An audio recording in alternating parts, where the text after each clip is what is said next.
VP Sara in The Hague said President Marcos is, quote, supporting the ICC and the ICC is supporting Marcos. She also called the president a traitor alongside former Senator Trillanes for sending FPRRD there. Ano po ang reaksyon ng Malacanang rito?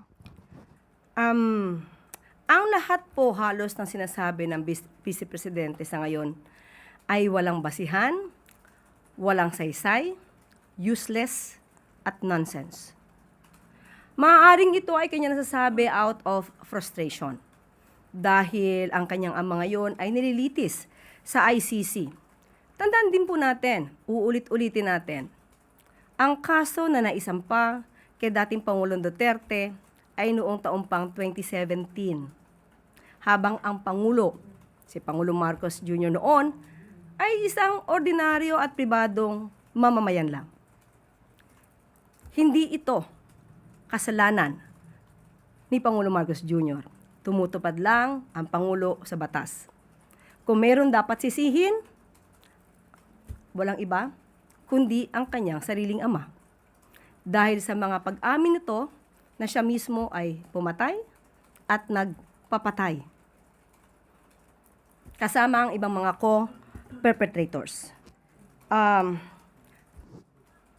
Malamang ay ikanalulungkot lamang niya dahil ang ICC ay isang impartial court.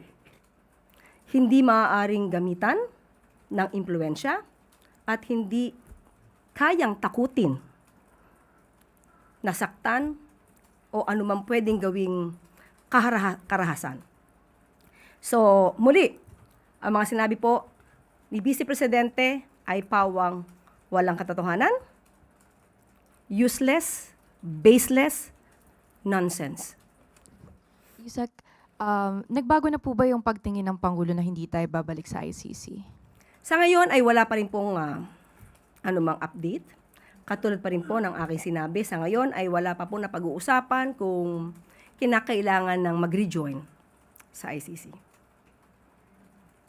Follow-up po, Ivan Mayrina, GMA News. Yusek, maidagdag ko na rin, in describing gun violence, VP Sara in that same speech said that she can hire a gunman for 5,000 pesos in the Philippines to kill her husband's mistress, citing a hypothetical example.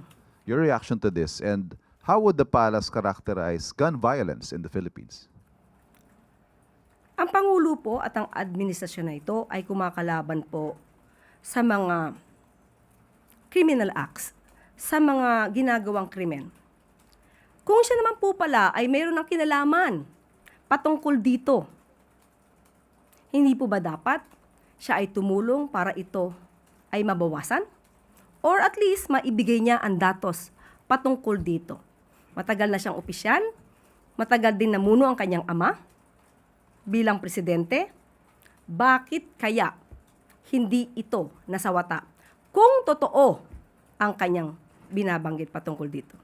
Dapat siya na ang nauna na ito ay pigilan at hindi i-promote ang pagkausap sa isang assassin para pumatay sa taong kanyang kinaiinisan o sa taong siya ay galit.